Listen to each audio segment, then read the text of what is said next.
Hello and welcome to this Community Writing Center workshop.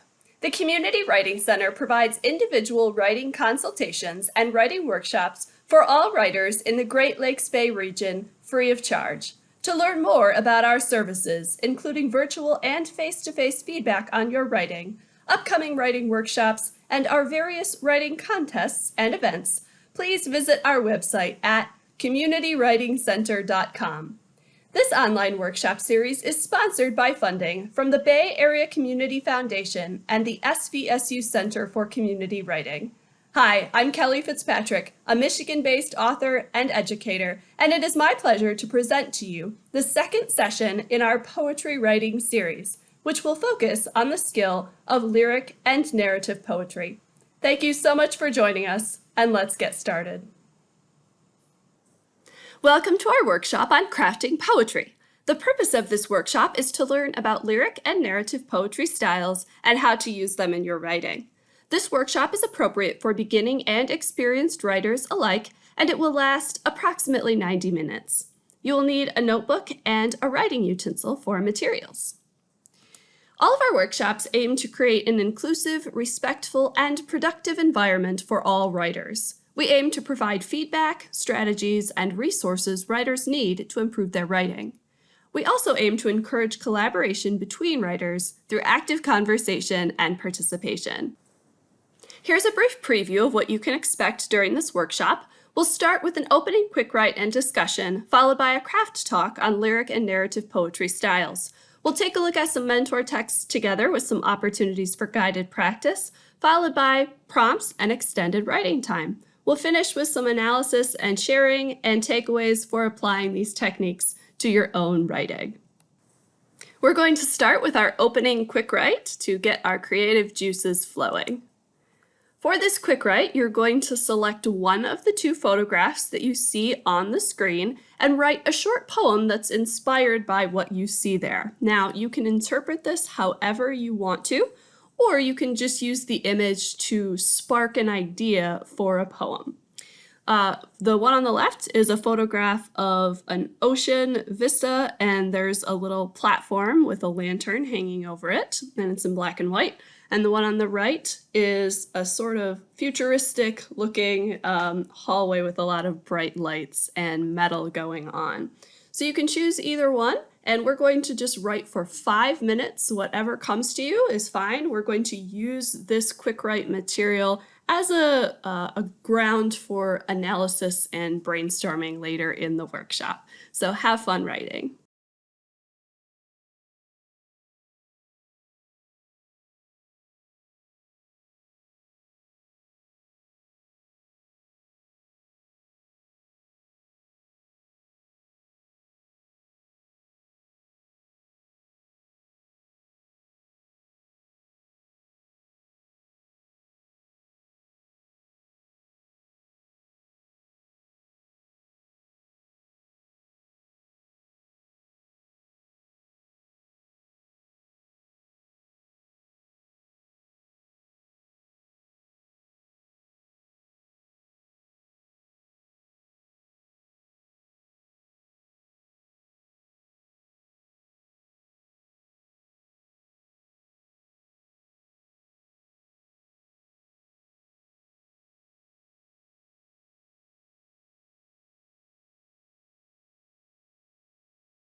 You have about 30 seconds of writing time remaining.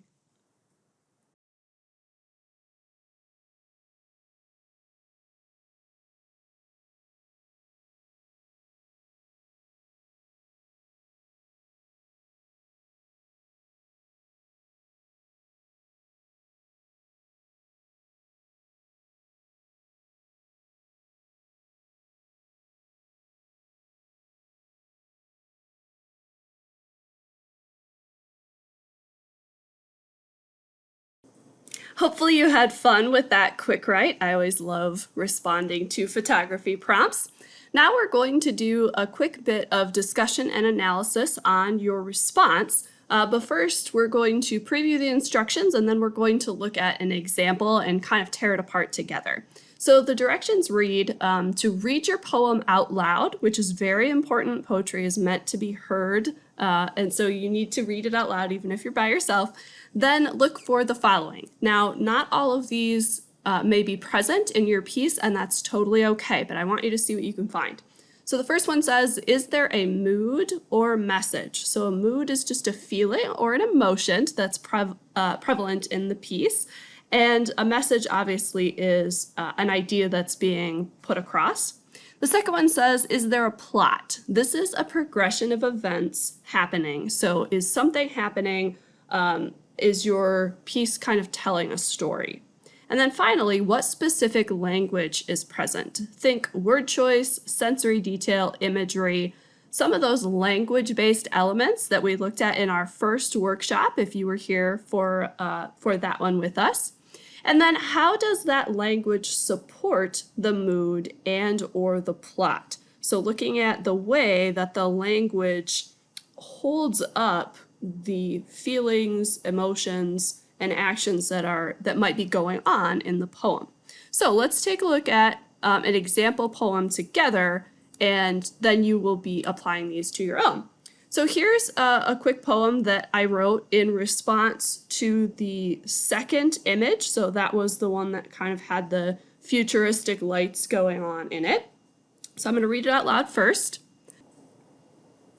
Metal ground, corkscrew up or down, around, smooth passage, dark descent. Are these star streaks or headlights waving flag-like on velvet-soaked ceiling, just veins exposed? Okay, so now if we take a look at those questions here, is there a mood or message? Is there a plot? And what specific language is present? Here's what I found when I kind of tried to analyze this piece here. So the mood that I think is coming through here is one of a strangeness, wonder, maybe a foreboding feeling with that dark descent and the fact that the ground is made of metal. There's a lot of unsureness here with not knowing what these lights are on the ceiling. So a definite mood being conveyed. And then for a plot, there isn't really much of one. We don't really have events that are happening. We don't even necessarily have a character. We just sort of have some language that's giving impressions. So I highlighted the lines of specific language that I think are supporting that mood. Definitely velvet-soaked ceiling. The idea of veins being exposed introduces maybe a kind of vulnerability. My piece is leaning more toward expressing a mood than a plot. Yours may do one or the other, or it might be doing both. But take a few minutes and see what you can find here in your own piece as far as answers to these questions, and then we'll be revisiting this piece later in our workshop.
Now that you've had a chance to take a look at your quick write, we're going to move on to our craft talk, which will be a mini lesson that features some of these techniques that we're going to be working with today.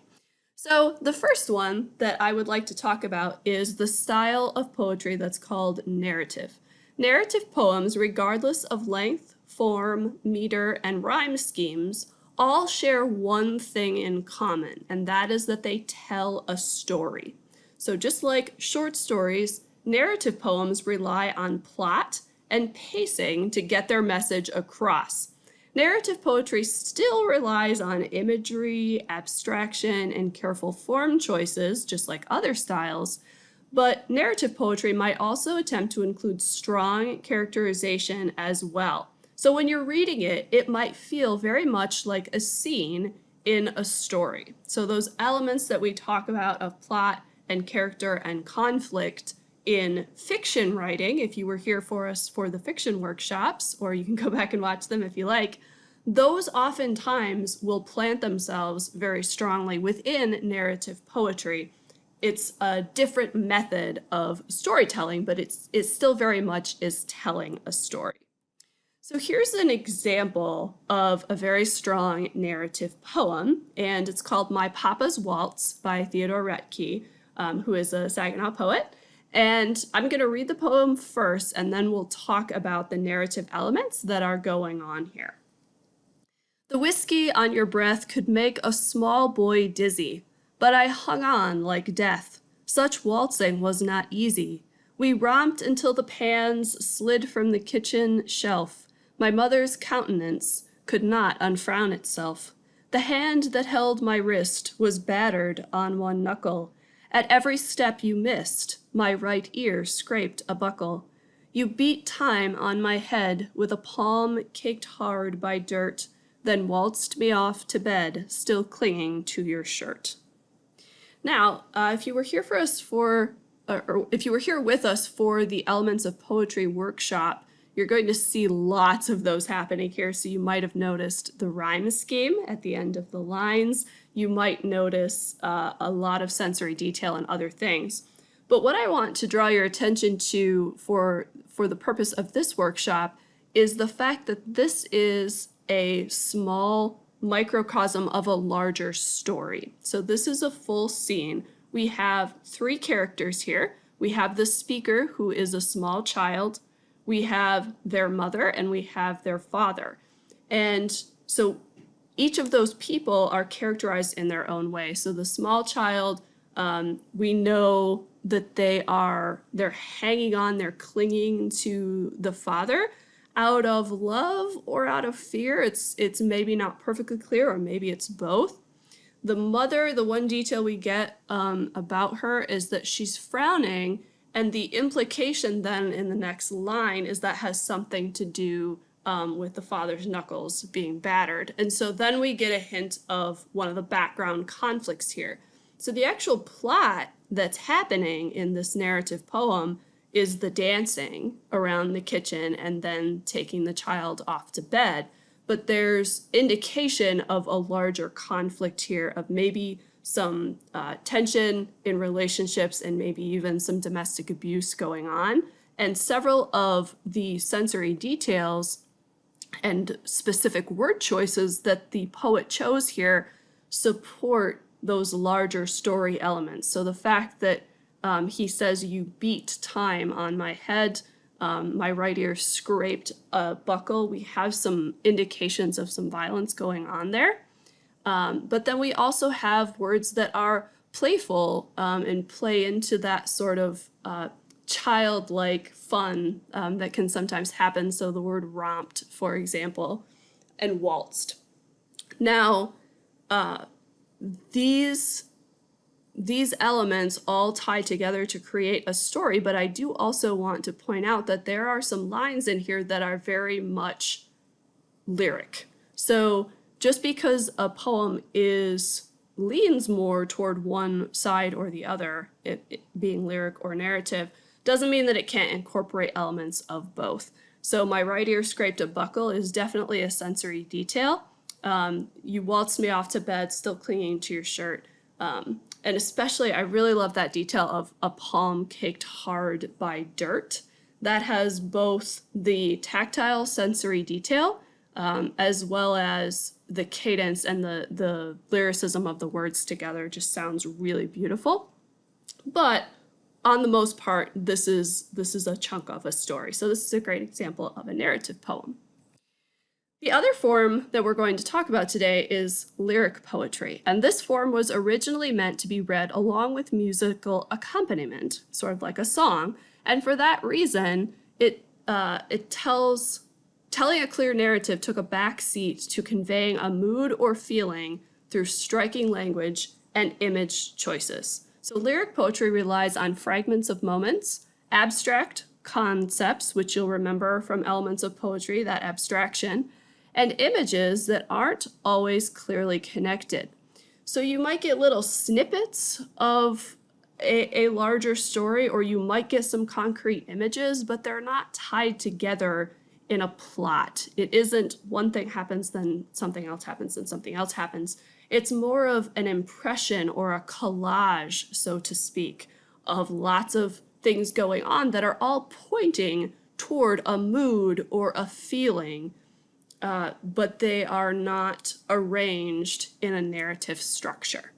So let's take a look at a lyrical poem, and this one is called There Are Birds Here by Jamal May, and it says for Detroit, so this was written about the city of Detroit. So I'm going to read it first, and then we'll talk about the lyric elements here. There are birds here. So many birds here is what I was trying to say when they said those birds were metaphors for what is trapped between buildings and buildings. No, the birds are here to root around for bread. The girls' hands tear and toss like confetti. No, I don't mean the bread is torn like cotton. I said confetti, and no, not the confetti a tank can make of a building. I mean the confetti a boy can't stop smiling about, and no, his smile isn't much like a skeleton at all, and no, his neighborhood is not like a war zone.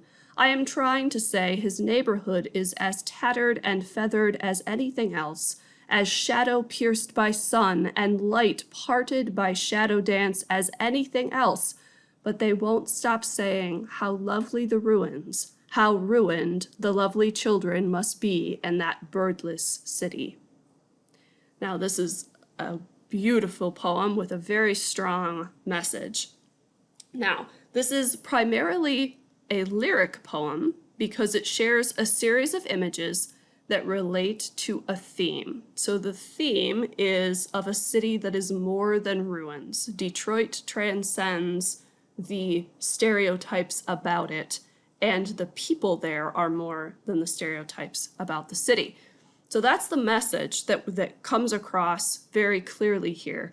But it does so not so much as a story. This isn't the story of one particular person or character who is going about their day or who is experiencing something within a confined, contained amount of space or time. It's rather a progression of impressions that gives the message. So let's go back one slide and look at what some of those images or progressions here are. So we have a speaker who is trying to make a point. They are speaking directly to a listener, and their point starts off with just that there are birds here. But then we get several different images. We get one about birds being metaphors, so there's an abstraction, the idea of being trapped between buildings. The motif of no shows up several times, and that's the speaker contradicting these assumptions about the city. The birds are here to root around for bread. The girls' hands tear and toss like confetti. That's a specific image of something happening, but we don't stay on that image. It then morphs into a tank, and then into a smile, and then into a war zone. And then we get very abstract image here, is as tattered and feathered as anything else, as shadow pierced by sun and light parted by shadow dance. Those words are arranged in such a way that they give a strong mood of maybe being worn and yet real, but it's not a concrete image. and it's not something that is happening in a tangible space. So by stringing all of these images together, the poet is able to get his message and his mood across, but it's through the indirect power of language to suggest and to evoke, rather than the other power of language to tell a story. So in a way, he sort of implies the story here, the underlying story of the city and the people that are within it, through abstraction. So two very different ways of conveying very strong human experiences and emotion. Both of these poems that we just looked at are both beautiful and tragic in their own way, and yet the poem itself as a form approaches that task from two different directions. So, can you blend them? Absolutely. There are very few things in poetry that you can't do. It's definitely possible to borrow pieces from narrative and lyric poetry. A poem may end up telling a story by the end of the piece, but switch things up by including moments of abstraction and interesting images and language choices along the way. So you can either kind of blend them all the way through, like one line this, one line that, or you, as this says, maybe it starts off in a concrete place and then drifts into abstraction and then returns back to that concrete scene or that plot that's happening. There are really infinite ways to play with this, but both methods offer different touch points into the evocation of emotion for your reader. So here's an example of a poem that is definitely a blend of the two. And as we said earlier, most poems maybe will pull on these in different ways, but this one definitely has both. It's called Faith by David Baker. It was midday before we noticed it was morning. The boy cousins brought us a tray, soup and cheese, warm soda, and a soft cloth and candy for her fever. They wouldn't come in, the tray weighing between them. They stood like woodwork inside the door frame. By afternoon, the old procession, silence at the lip of a dozen night travelers, tired and grieving, one by one, or pairs floating to the bed and back with a touching of hands like humming, and the one we gathered for slipping farther for all the good we could do. She lay in her shadow. She looked to no one. Her daylilies bobbed wide open out in the wild. Blue sun and the same bee kept nosing her window to reach them. Dusk. Even the boys were back watching it try. Okay, so this poem has a plot. So the narrative plot that's happening here is a family member is dying or is coming to the end of their life, and other people are coming to pay their respects or to visit. We have these young boys who are there who are kind of bringing refreshments but are maybe afraid to engage. So we definitely have several characters that are clear, and we have an image and a setting that's going on here. However, David Baker also spins several pieces of imagery here, specifically the one about shadow, bees, and flowers. So the line, let's see, she lay in her shadow. That's an abstraction. What does it mean to lay in one's own shadow? That could be an allusion to death. It could be a connection to one's identity and the life they built before they die. You could interpret that a lot of ways, but it's definitely both abstract and a beautiful image. And then we get the flowers, the daylilies bobbing, and then this bee that just keeps trying to come in. Blue sun and the same bee kept nosing her window to reach them. So there's this idea of something's trying and trying and it can't get what it wants. So that maybe echoes some of the other themes that are going on in this piece about the family wanting to help and maybe not really knowing how.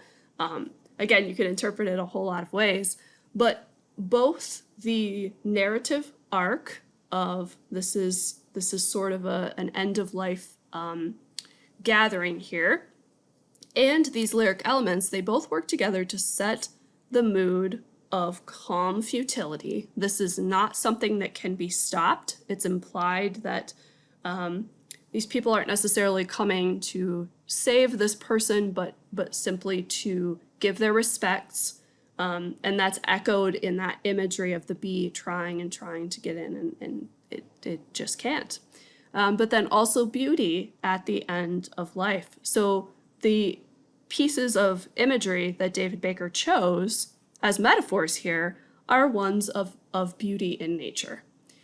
So weaving all of that together into this poem allows him to evoke that kind of mood that he wants us to feel and relate to strongly as one of the universal themes in life, which is dealing with death.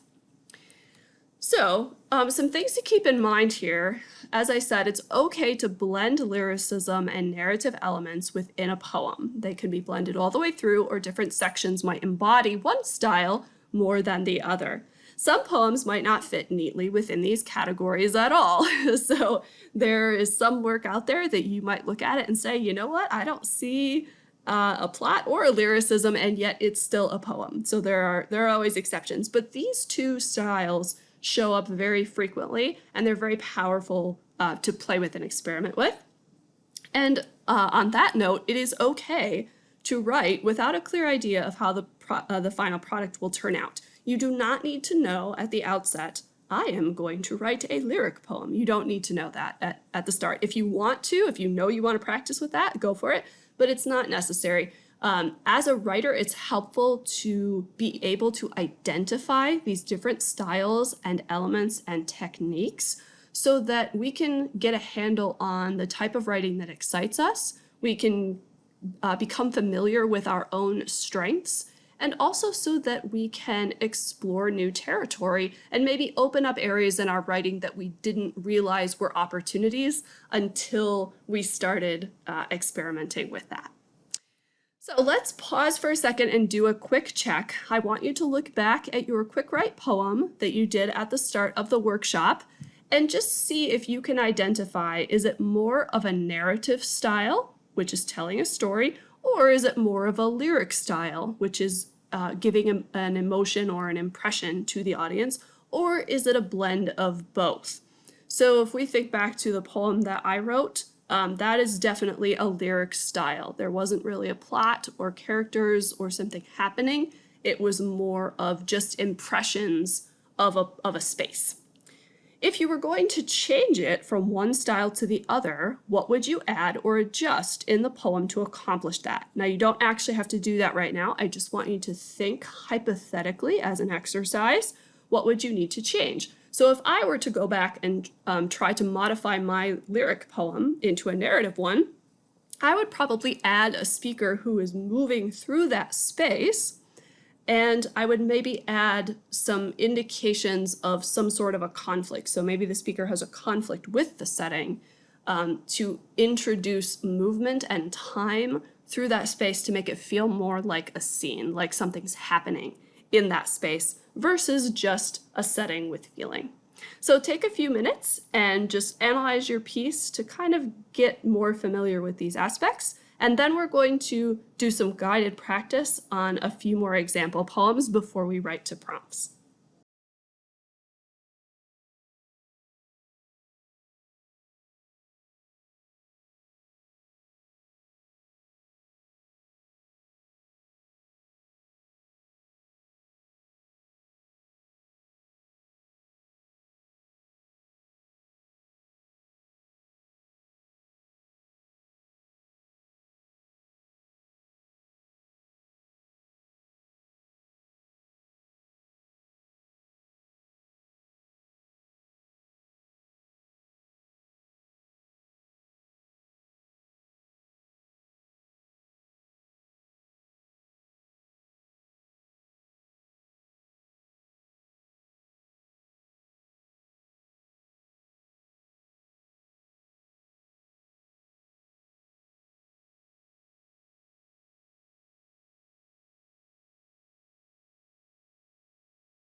Okay, now that you've done your quick check on your own writing, hopefully you were able to identify, is it more narrative or more lyric or both? And I'm super interested. I'd love to know what you came up with.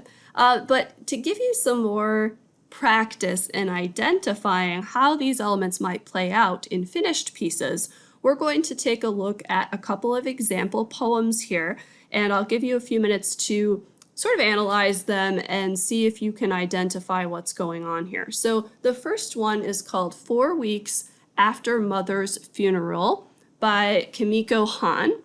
And I'm going to read it out loud. This one's just one slide long. And the question at the top says, is this poem more narrative or lyric? But I want you to see if you can identify specific language in the piece that makes it that particular style. So if you say this is a narrative poem, what are you going to point to as evidence that that is the case? If you say, I think this is leaning more on a lyric style, again, which parts are you going to point to? Again, they could be blended in different ways here. So I'll read the poem. My sister tells me she has sat on pillows and wept all day, giving me a kind of permission to weep without stopping for what seems hours. My body shakes. I cannot catch my breath. Ted circles his palm on my back as if polishing wood. After I collapse into sleep, our youngest daughter cries out from her bed to tell us a nightmare she cannot recall. All right, I'll give you about a minute here to look this over and determine which style do you think this leans more toward, and if you can identify some points as evidence.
All right, let's talk about what you were able to find here. Now, again, sometimes these can be interpreted in different ways, so it's okay if you found something different than I did.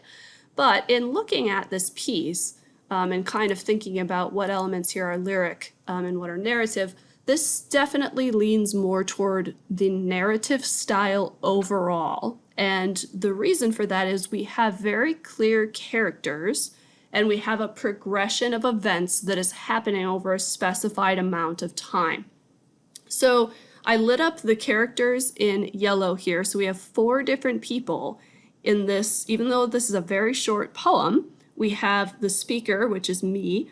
We have the sister, we have Ted, and then we have youngest daughter. Now, it doesn't spell out specifically who Ted is, but the word our maybe implies that this is a significant other in the speaker's life.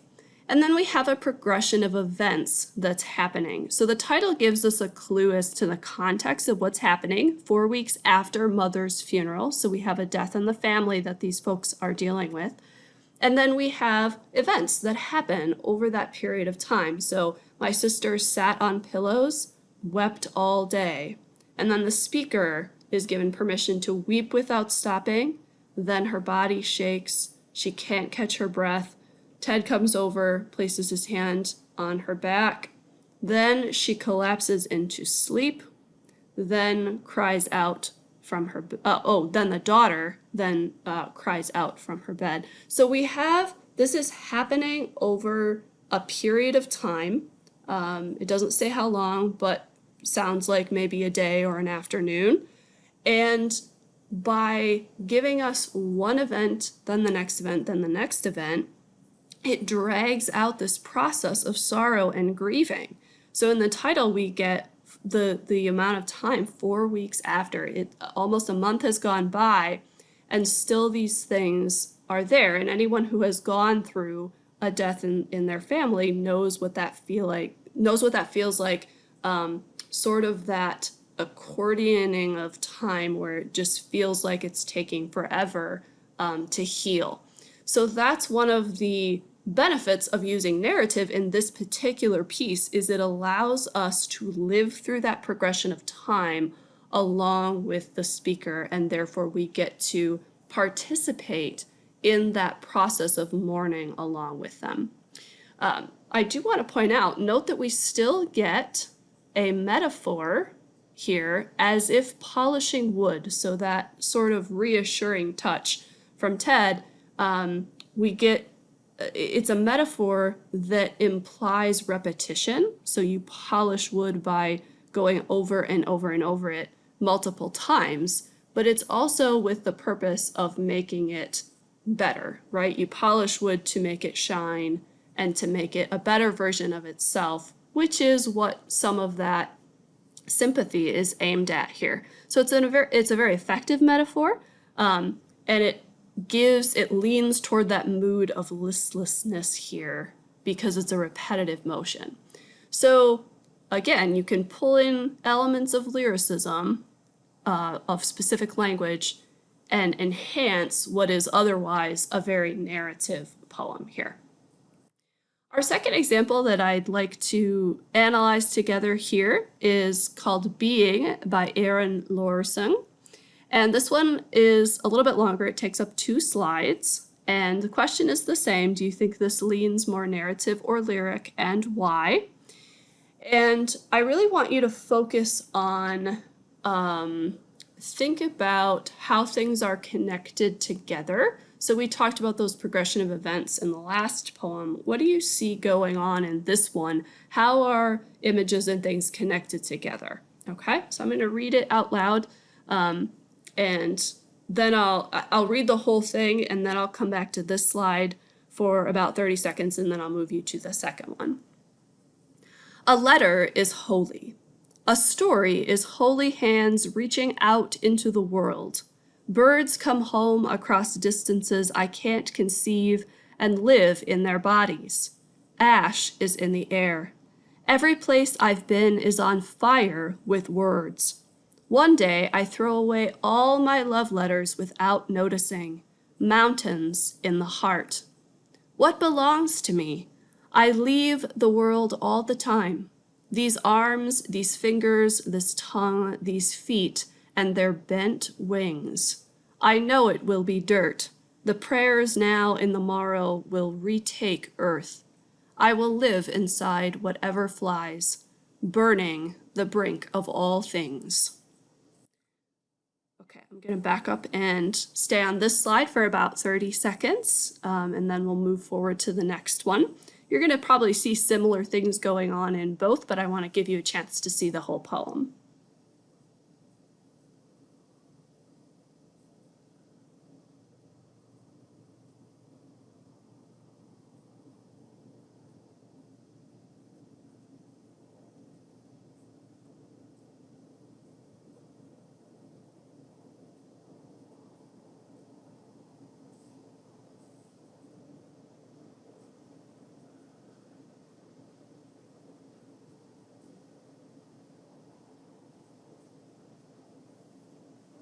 All right, I'll advance it to the second half of the poem.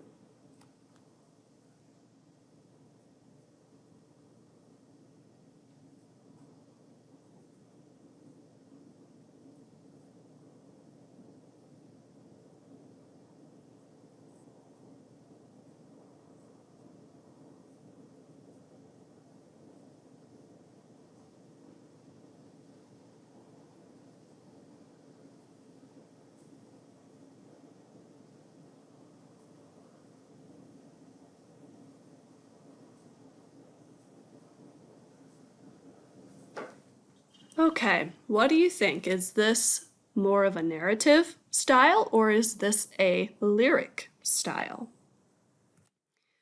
I think this is much more of a lyric poem because we have lots of abstraction going on. And if you remember that term from our Elements of Poetry workshop, an abstraction is an idea that is not tangible, it's not touchable, it is perhaps a very common theme among human endeavors, but it's not something that is easily visible.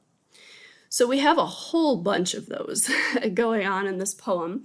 And the concrete images that we do have are not tied together in a clear plot. They just are they sporadically turn up and they give us an impression and then they vanish again. And then we have more abstraction and then we get another image, but they're maybe connected more like images in a dream are, so that when you wake up from the dream, you have a very strong feeling of how that dream made you feel, but it isn't necessarily a logical plot going on. Obviously, sometimes dreams can be, but a very, very similar structure going on here. Both those abstractions and the images work together to give this poem a very existential mood. So we're thinking about why are we here and what does it even mean to love someone or to live. And we also get this idea of fragility because things are there and then they're not. And that is echoed not just in the content of what the poem is saying, but also in the style. So once again, here's an example of how choosing a style for your poem can actually reinforce what you're trying to get across in the poem. The style is not separate from the meaning. It will affect it. It will color it. It will inform the way that the audience is going to interpret that piece. And so that's why these elements of narration and lyricism can really lend power to whatever it is that you're trying to convey. So let's take a look at some of the specifics here, some of the abstractions that I found. I lit up in blue. A letter is holy. A story is holy hands reaching out into the world. So this idea of holiness is very much an abstraction. So is the idea of reaching out into the world. Every place I've been is on fire with words. Now that's a very beautiful piece of imagery, but it's very abstract. Words are very abstract, and what does it mean to be on fire with words? We're not sure, but it gives us an idea of maybe excitement or energy or this needing to communicate. Mountains in the heart is another abstract image that we have down here. Again, it's not clear exactly what that means, but we get an impression that the heart is full, that it's complex, that there's a topography there that can be read or that can be traversed even. So it gives us that comparison with that object. That is an example of a metaphor from our Elements of Poetry. And then we do have some concrete images here, and I lit those up in pink. Birds come home across distances I can't conceive and live in their bodies. So we've all seen birds fly through the sky, most of us have anyway. That we can picture. And then ash is in the air. That's another thing that we can probably picture clearly, except it's not clear how those two images connect to each other. They're not necessarily part of the same scene, and yet they have been juxtaposed, which means they have been laid side by side so that they can compare and contrast each other, or so that we can draw specific meaning from the fact of how they contrast with each other. And then we have another one down here. One day I throw away all my love letters without noticing. So again, this is a specific action that in a different kind of poem might have been part of a plot, okay? But here we don't stay with this speaker in their house as they're, I don't know, cleaning out a bin or something.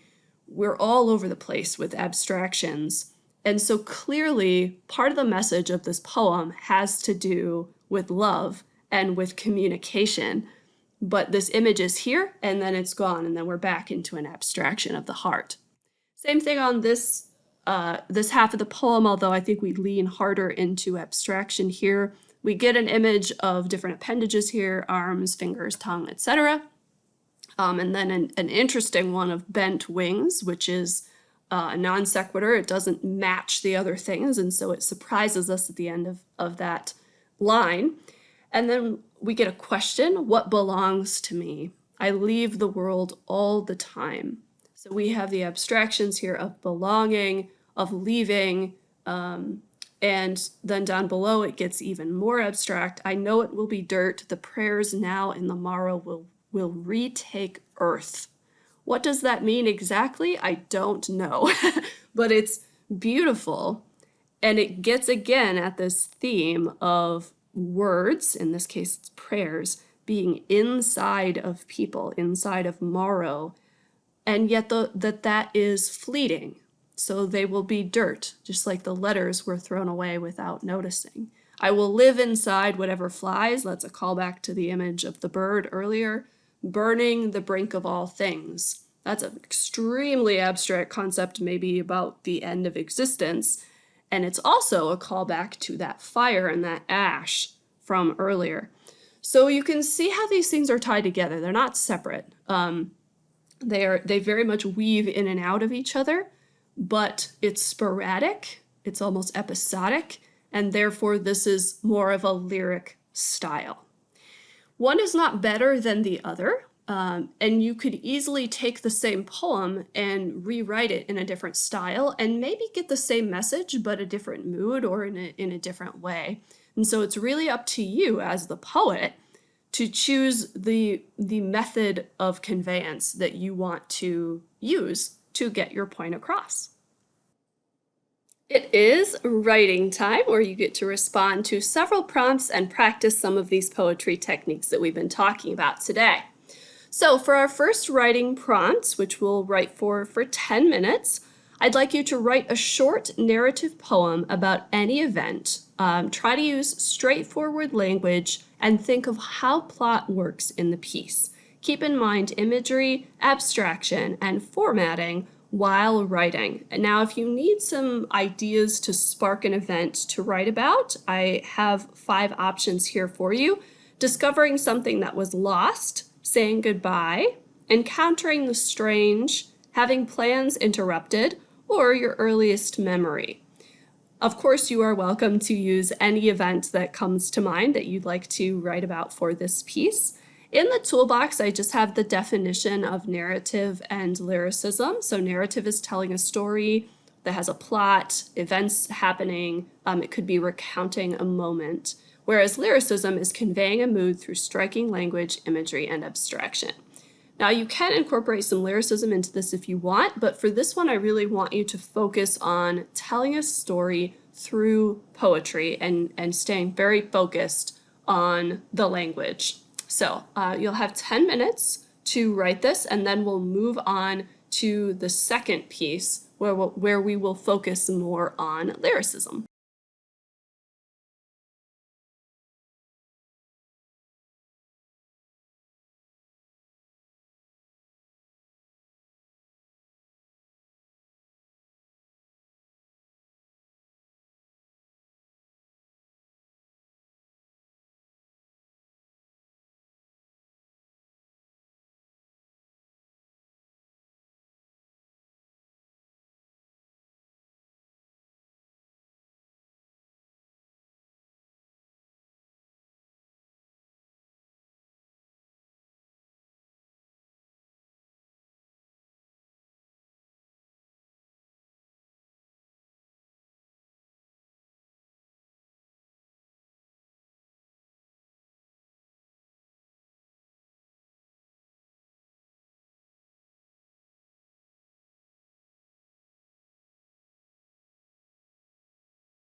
You have about 1 minute of writing time remaining.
All right, hold on to your first piece of writing because we're going to come back to it. Now I'm going to give you an opportunity to write a second poem, and this one will be a short lyrical poem. You can use your narrative poem as the starting point if you want to, or write something entirely new. So again, you can build off that first one, or you can just go in a completely different direction. Keep in mind that you're trying to convey a message or mood rather than telling a clear story. So here are some mood ideas if they help you have an idea of where to start. Pensive, wild, tranquil, anxious. You literally could use almost any adjective as a mood to kind of go off from, or you might start with a message, something like love wins or something like that, and try to build a poem around that. Same toolbox on the right, but this time we're going to be focusing more on the bottom of conveying a mood through striking language, imagery, or abstraction. After we're done with this prompt, then we're going to go back and look at the two together. So I'll give you some time to write here, and then we will reconvene.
You have about 1 minute of writing time remaining.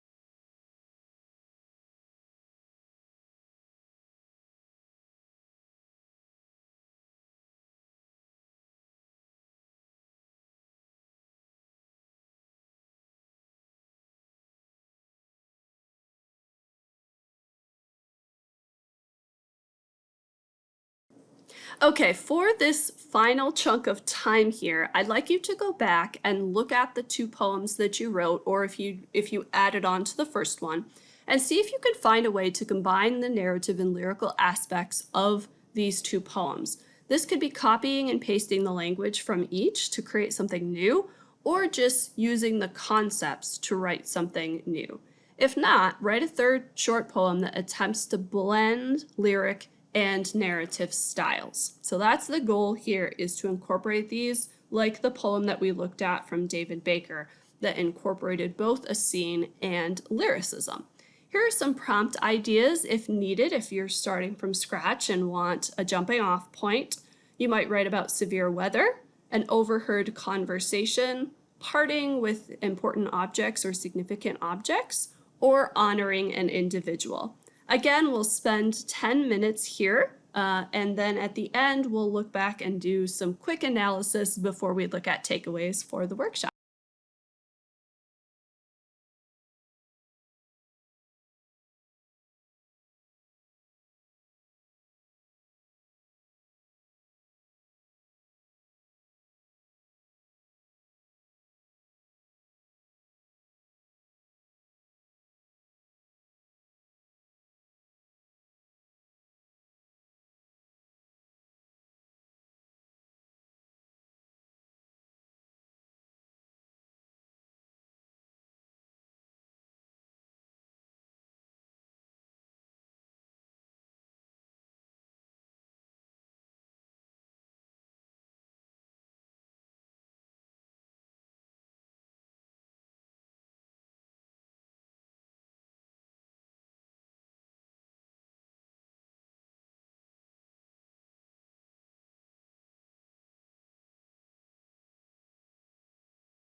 You have about 1 minute of writing time remaining.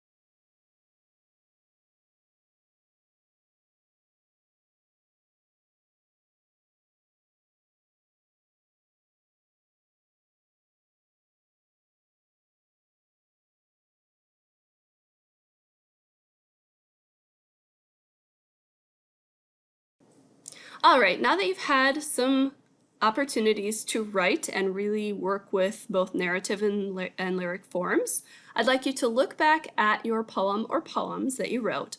What moods and messages are happening there? What type of responses might each poem evoke in your readers? Then think about which style was easier for you to write in, and if you can, why do you think that is? In what ways might you experiment with these elements or techniques to add a fresh perspective to your work? If you are in a place where you're able to share your work with someone else and have them look over it, it's helpful to discuss these questions with other folks, or it can also be helpful just to look back and reflect for your own knowledge. So I'll give you a couple of minutes to do that before we wrap.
Hopefully you were able to glean some insight by going back and analyzing the writing that you were able to do today with us during this workshop.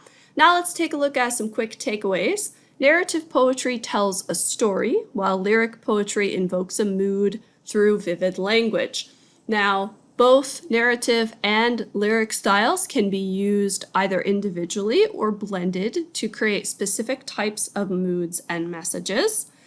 And as always, feel free to use these tools in a way that supports your unique writing goals. So hopefully, by knowing that these styles exist and how they might move within poetic spaces and how they interact with each other will inspire you to use them in ways that might be uncommon in the ways that you usually approach your work. Thank you for joining us for this workshop on crafting poetry.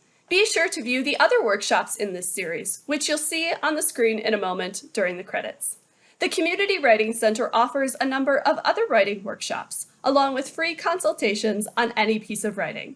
To learn more, please visit our website at communitywritingcenter.com. Thank you.